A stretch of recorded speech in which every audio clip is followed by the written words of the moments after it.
So to follow on, thank you so much, Pavez. To follow on from you, we're now looking to speak to Dr. Kerry Frank, or rather, Kerry's going to talk to us, from the head of Digital Identity and Snickerdoodle Labs. Kerry will be discussing the topic of the Metaverse and, in more detail, identity, which is something that a lot of us have been thinking about in the research world. So welcome.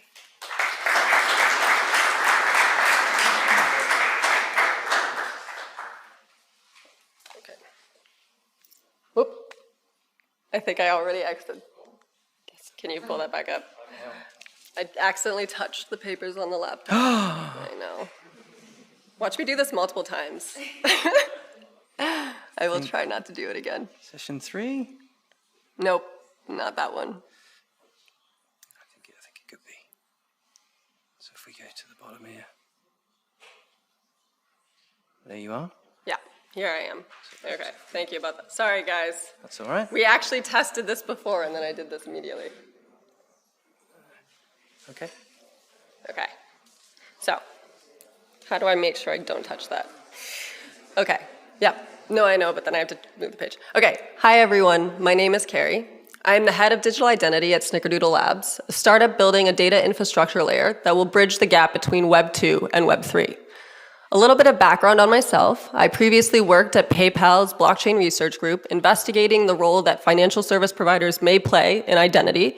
And I've become increasingly specialized. You know what? I'm just going to hire this a little bit because I'm a little taller.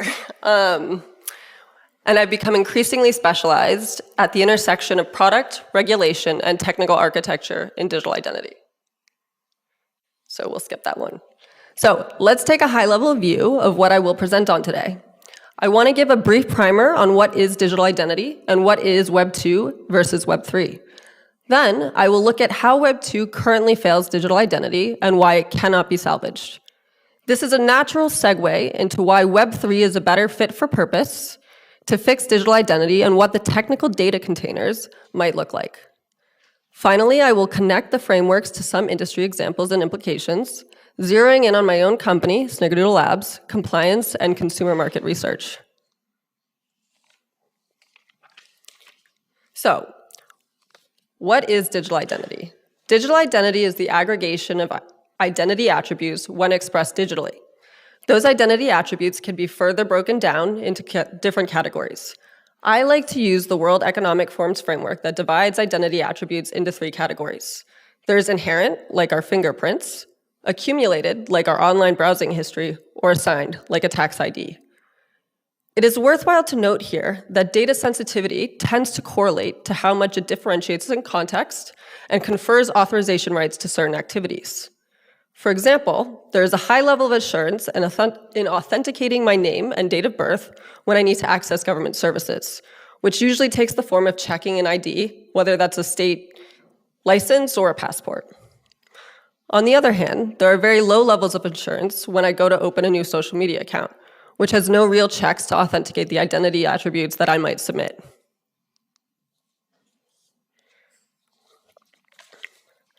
As for Web 2 versus Web 3, we should think of it as a comparative evolution in how we interact with the internet.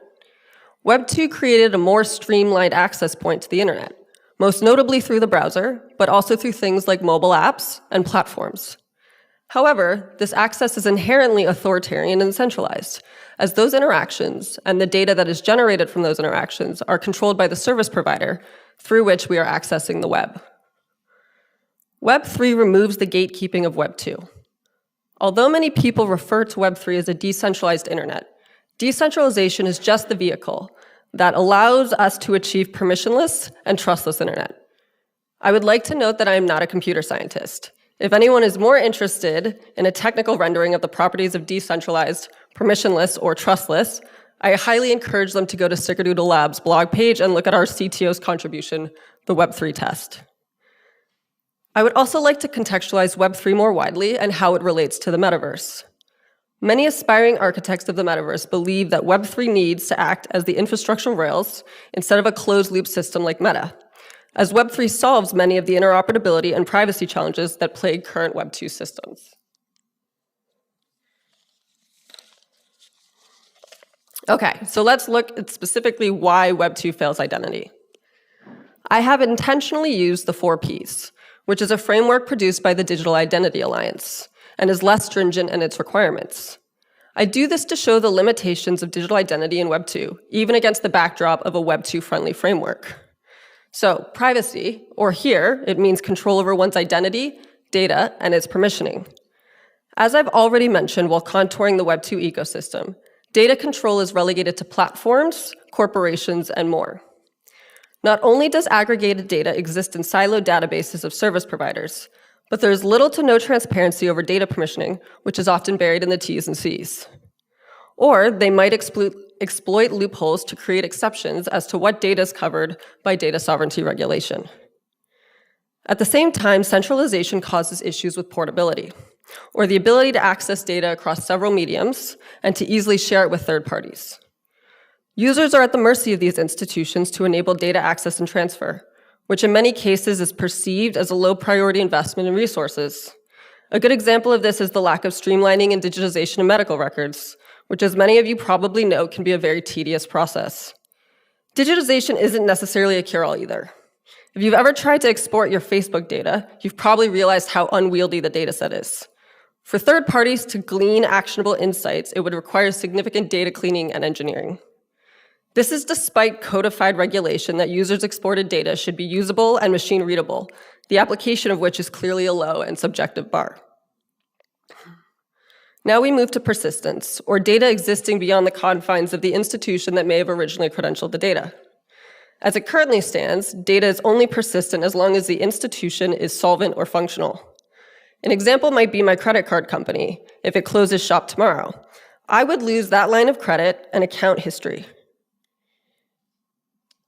Ironically, that data might still be captured and live on through the credit bureaus, but I would have less recourse to amend or correct it.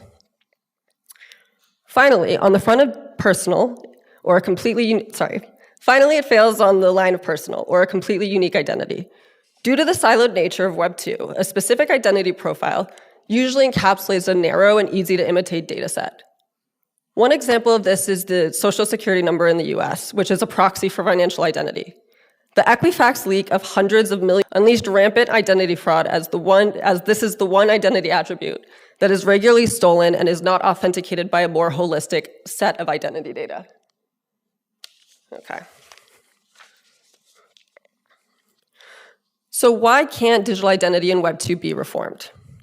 Well, currently, most of the innovation in Web2 centers around portability, specifically around the introduction of centralized or federated identity management systems.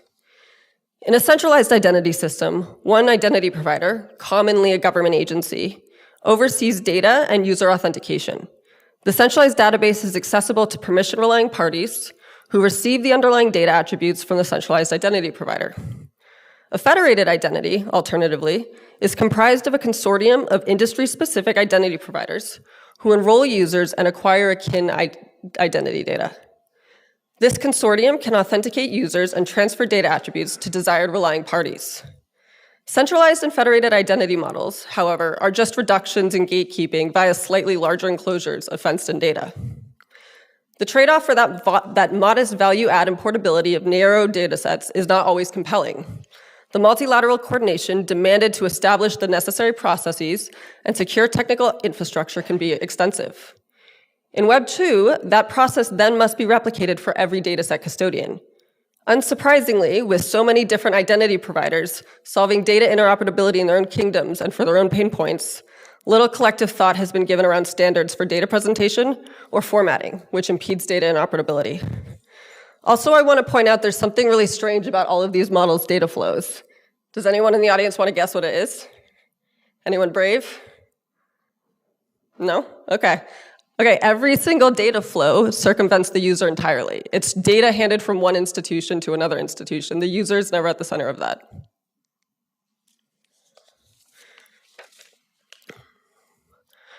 Web3 can shift that paradigm by utilizing a data wallet as the primary end client user face and deputize users as the heart of the data ecosystem.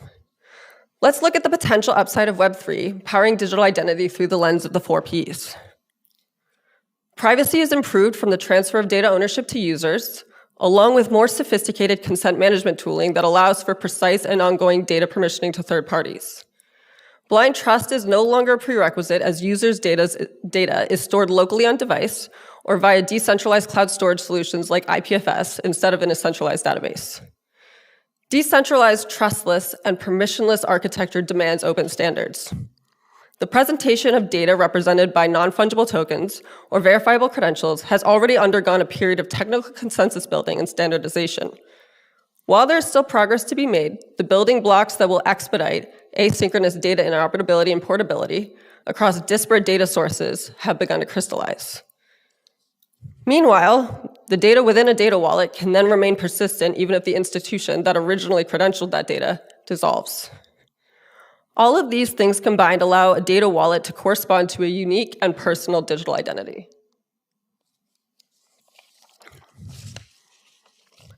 The 4P lens does not capture all of the improvements that Web3 can bring to digital identity. The Self-Sovereign Identity, or SSI Framework, holds digital identity product deployments to a higher standard and expects Web3 to deliver additional principles like minimal disclosure and credential source verifiability that can be audited via blockchain. I encourage anyone in the audience interested in digital identity and data sovereignty to become acquainted with SSI.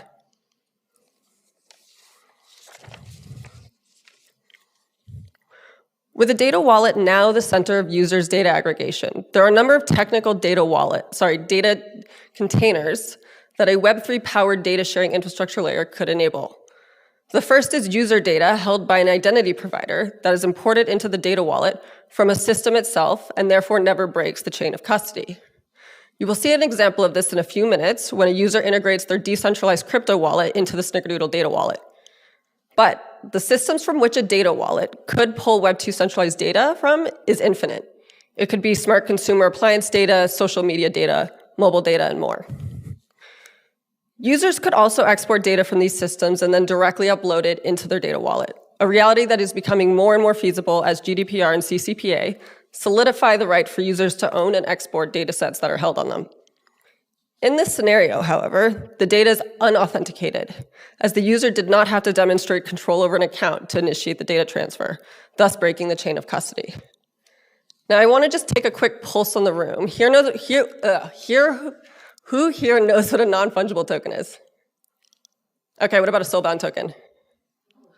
Okay, what about a verifiable credential? Okay, so we're gonna get a lot of information in the next 3 minutes or 4 minutes. This is the heaviest slide, I think, of this presentation. All right, so non-fungible tokens and soulbound tokens are Web3 data containers that exist on-chain. NFTs are unique tokenized digital assets that could be pictures, video, audio, documents, or more, in the sense that no two NFTs share the same smart contract address or token ID pair. As NFTs are minted by smart contracts on blockchains, the issuing party and associated wallet can be established. All subsequent NFT trades after minting are captured on ledger. These underlying properties position NFTs as an excellent mechanism for use cases that involve digital asset ownership. Possible applications include intermediary-free content creation and distribution from art to music, ticketing, in-game items, wearables, digital twins, item provenance. Honestly, the list goes on and on. Most of these applications would belong to the accumulation ring of identity, a window into an individual's online consumer behavior and consumption patterns. Okay. SBTs, or soulbound tokens, actually have the exact same properties as NFTs, the difference is that you cannot transfer them. They also boast an interesting bucket of use cases as it relates to identity. Due to SBT's permanence, obviously their utility does not reside in tradable digital assets. Instead, SBTs are better purposed for social-oriented digital interactions that do not touch highly sensitive identity data. Use cases could include attendance badges, online course certificates, personal skill endorsements, charitable giving acknowledgements, et cetera, If revocation is integrated into soulbound tokens functionality, other use cases like temporary memberships or symbolic credentialing might emerge. For the latter, DeFi KYC is one area of exploration. Central exchanges already implement KYC to onboard people into the Web3 ecosystem. Even though the underlying identity data must remain siloed in Coinbase's identity management system to preserve privacy, these stakeholders could theoretically issue public SBTs, which attest that the wallet owner went under KYC. Whether or not these SBTs could stand in as a consortium KYC is more dependent on regulatory approval and perceptions of reputational risk, rather than technical feasibility. While SBT credentials are interesting, they are unable to disclose underlying data privately and bilaterally, and that stifles use cases as it relates to SBTs for the foreseeable future. Okay. So it's that shortcoming of SBTs that verifiable credentials actually resolves. VCs are off-chain identity claims which are cryptographically signed by the issuer and stored in an encrypted data wallet of a holder. In this model, the only information that's ever recorded on chain sits with the verifiable data registry. Again, this is like very technical stuff that like if it goes out of your brain in like 2 minutes, it's fine. Just research it. But basically, the registry encompasses information like public decentralized identifiers or something called a schema, which explains how the data in a verifiable credential might be formatted. When the identity holder presents a verifiable credential and the enclosed identity claim to a relying party, so long as cryptographic verification executes, the relying party can rest easy that the verifiable credential itself is not counterfeit due to the auditability of the blockchain. Verifiable credentials could introduce more portability, privacy, and security to use cases hinging on vulnerable data sets, from employment eligibility to prescription pickup. Okay. You're gonna see one of these concepts in action. I'm about to go to the Snickerdoodle data wallet demo. Just for a little bit of context, what you're gonna see. Okay, how many people here have a centralized crypto wallet? Okay, how many people here have a decentralized crypto wallet? Okay, okay. All right, so what you're gonna see is someone who has a decentralized crypto wallet, and they're integrating that data into their Snickerdoodle data wallet.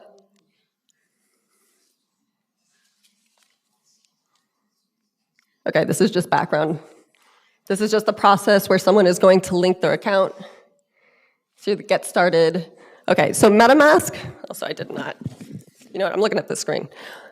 You see them right now integrating all of the accounts that they want from Metamask. Metamask is the largest decentralized crypto wallet provider.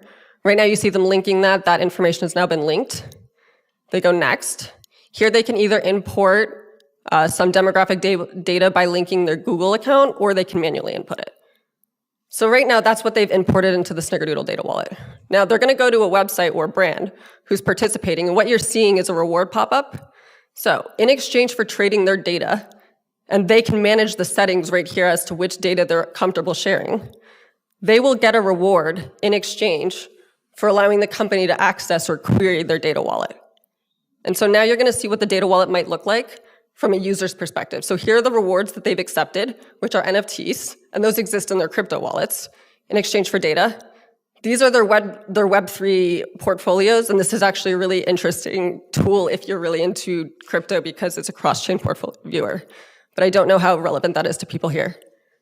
And then here you just can go into settings. This is the more interesting part, is that you can control to a high degree of granularity what data you're comfortable sharing, and you can toggle those settings. And if you turn something off, that data would not be shared with a brand, even if you accepted their reward. So now we're going to see, what does this data look like from the brand perspective?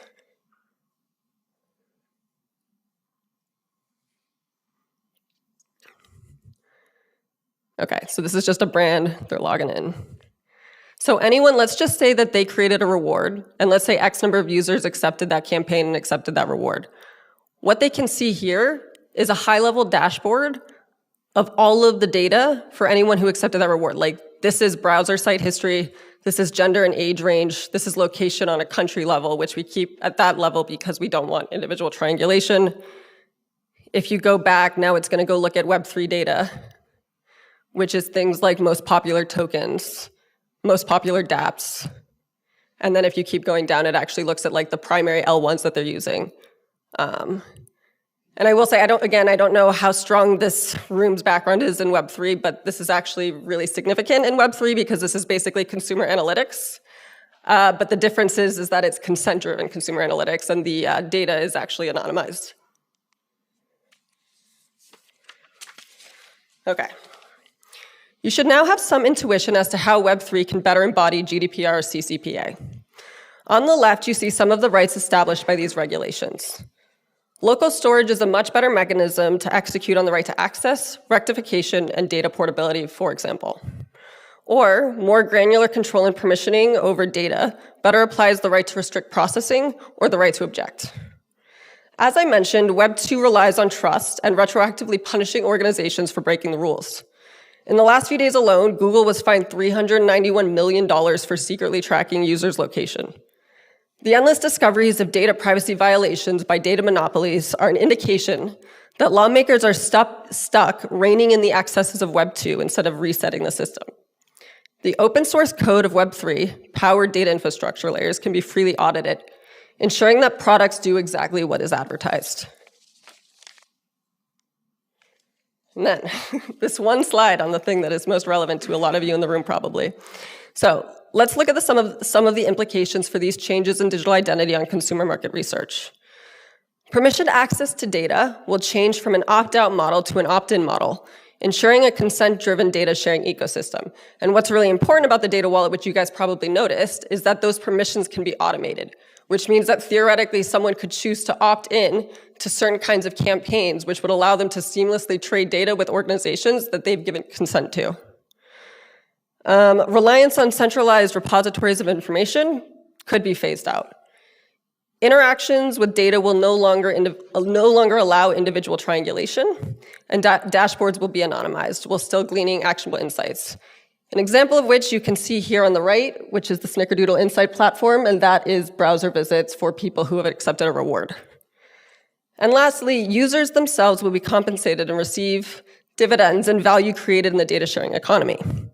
It might be in the form of an NFT reward, which you guys just saw demonstrated by the Snickerdoodle data wallet demo, or it might be through micropayments by either fungible tokens or fiat. Okay, I realize there was probably a lot of new information in this deck to some people here, but I did want to leave like at least 5 to 10 minutes for questions, so thank you.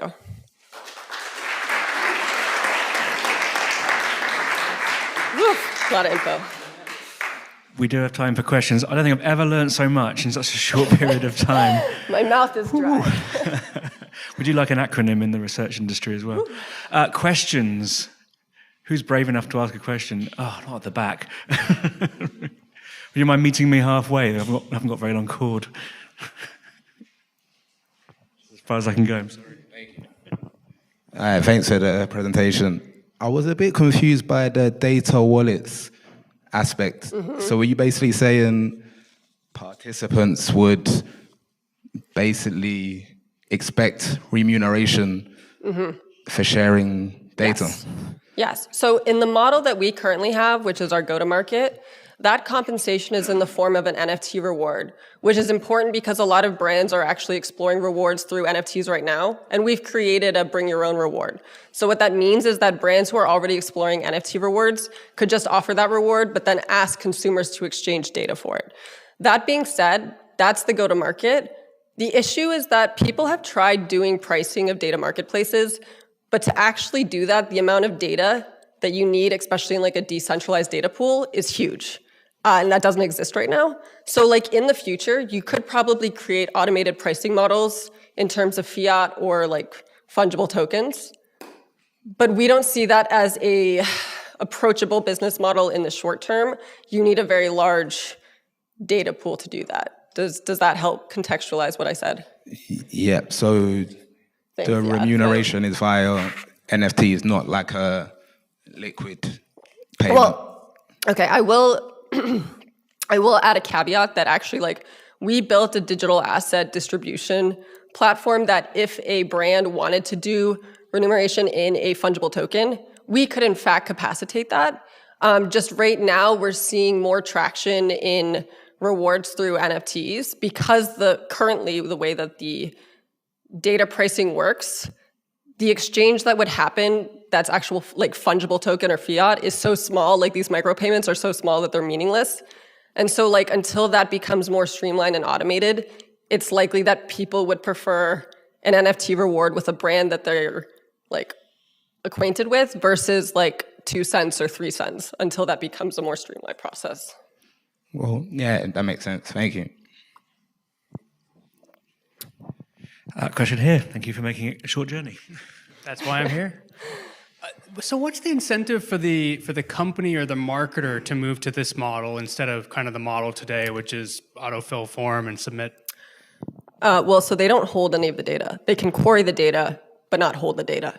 And then they get dashboards of the actionable insights without having to touch the data or be, like, they're not, what's the right way of saying this? They do not become liable to GDPR compliance or CCPA compliance if they decide to gather their data through a decentralized infrastructure layer like this versus what they're currently doing, where they have to then hold the data and centralize it themselves. Matt, is that a question? Well, just a comment, really. Is this relevant to panel companies in the room? Could you ever see you could integrate this into the way that you reward your respondents? For those that couldn't hear, Matt, is this relevant to panel companies in the room in rewarding respondents? A few nods. A few nods going on. You heard it here first. Any other questions? Jerome, right at the back. You're going to have to meet me somewhere this way. I'm not wiring this cable up again. All the way down. Here we go. Man himself. There's a huge, like CPU cost to having NFTs. How scalable it is? Okay, that would be a great question for my CTO. That being said, he has a PhD from Stanford in astrophysics, and I trust the man when he says, yeah, don't worry about it. I trust the man. That's what you say, isn't it, Jerome? Don't worry about it. Trust the man. Trust the man. He's the smartest man I know. Okay. One. Oh, yep. You're excellent for questions. Sorry. Hi, thanks very much. I had a question around, can NFTs be used to store consumer preference information? So for me as a consumer, can I somehow store that information and for brands to... You're right there. Okay, so yes, in the sense that you can put, NFTs have metadata in them, and like the way that we built our platform does in fact read the metadata within NFTs. That being said, like the way that I see NFTs as capturing consumer behavior is more about like very simple metadata. Like the metadata within an NFT might be something like Harry Styles concert ticket front row. What is that? Well, that actually tells you a lot about someone's preferences, but very simply, right? And so I would not necessarily recommend trying to put like elaborate data sets into NFTs. It's more like you create NFTs with utility, and the fact that people are collecting them or using them then creates a window into their preferences and their consumer behaviors. Okay, time for one more question? Nope. We're a little bit over time. If you wouldn't mind taking questions afterwards, sorry for that. Okay, thank you very much.